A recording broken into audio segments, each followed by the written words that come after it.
CMR shopping mall మన height Nagar లో భాగ్యలతా కమాన్ పక్కన ఫిబ్రవరి 29న ప్రముఖ సినీ తారలచే గొప్ప ప్రారంభం.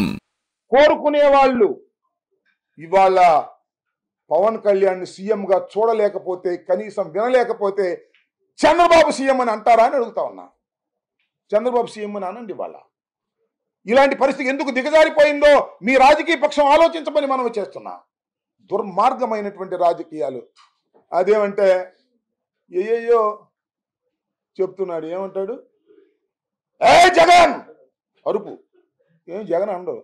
ఏ జగన్, నాలో మంచితనాన్ని చూశావు, నాలో శాంతిని చూశావు, ఇక చూస్తావు. ఏం చూస్తావా? ఎన్నిసార్లు చెప్పావు డైలాగు?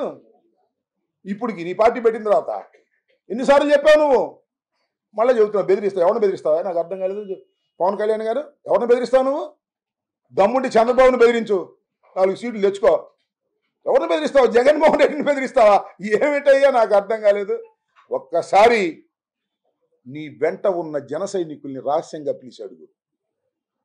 చంద్రబాబు గొప్పోడో జగన్ గొప్పోడో వాళ్ళ అంతరాత్మ నుంచి చెప్తారు. జగన్ వీరుడని చెప్తారు. ఏ కాకైనా జగన్ పోరాడగలిగిన శక్తి ఉందని చెప్తారు.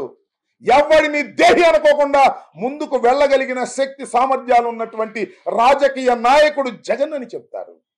ఈ రాష్ట్రాన్ని 5 సంవత్సరాలు పరిపాలన చేయటమే కాదు, మళ్ళా రాబోయే కాలంలో పరిపాలన చేయటానికి ప్రజల మన్నన పొందుతున్న వ్యక్తి జగన్ అని చెప్తారు. గుర్తుపెట్టుకో. నీ వెంట ఉన్నటువంటి జన సైనికులు సైతం, తెలుగుదేశ కార్యకర్తలు సైతం అంతర్మదనంలో, అంతరాత్మలో జగన్ మగోడు అనేటువంటి మాట ఉంది. నీకెక్కడుందయ్యా బాబు?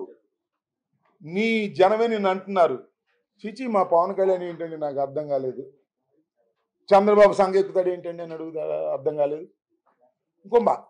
ఇంకో మాట ఉన్నాయండి నాకు అర్థం కాని అంశం. నాకు చాలా బాధ కూడా వేసింది. ఎందుకంటే 4 దశాబ్దాల రాజకీయ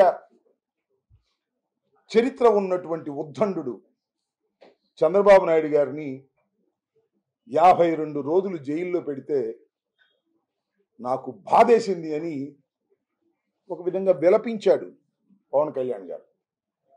ఏమండి పవన్ కళ్యాణ్ గారు, చంద్రబాబు నాయుడు గారిని 52 రోజులు జైల్లో పెడితే అంత బాధేసిందే? చంద్రబాబు నాయుడు గారు స్కిల్ స్కామ్లో దొరికిపోతే 52 రోజులు పెడితే బాధేసిందే? 4 దశాబ్దాల చరిత్ర కలిగినటువంటి ఉద్దండు అన్నావే. నేను ఒక మాట అడుగుతానయ్యా పవన్ కళ్యాణ్ గారు, చెప్పండి. ఎంతో రాజకీయ భవిష్యత్తు ఉన్నటువంటి వ్యక్తి వంగవీటి మోహన్ రంగారావు గారిని నడి బజారులో నరికినప్పుడు నీకు బాధ కలగలేదా అని అడుగుతా ఉన్నా. అంతేకాదు, నీతికి నిజాయితీకి పేరు పొందినటువంటి వ్యక్తి, ఎవరికి అమ్ముడుపోనటువంటి వ్యక్తి, కాపు ఉద్యమం కోసం కృషి చేసినటువంటి వ్యక్తి ముద్రగడ పద్మనాభాన్ని కొట్టినప్పుడు, ముద్రగడ పద్మనాభం గారి భార్య పిల్లల్ని వేధించినప్పుడు కలగని బాధ చంద్రబాబు నాయుడు దొంగ దొరికితే 52 రోజులు జైల్లో పెడితే బాధ కలిగిందా? ఏం వ్యక్తిత్వం అయ్యా నీది?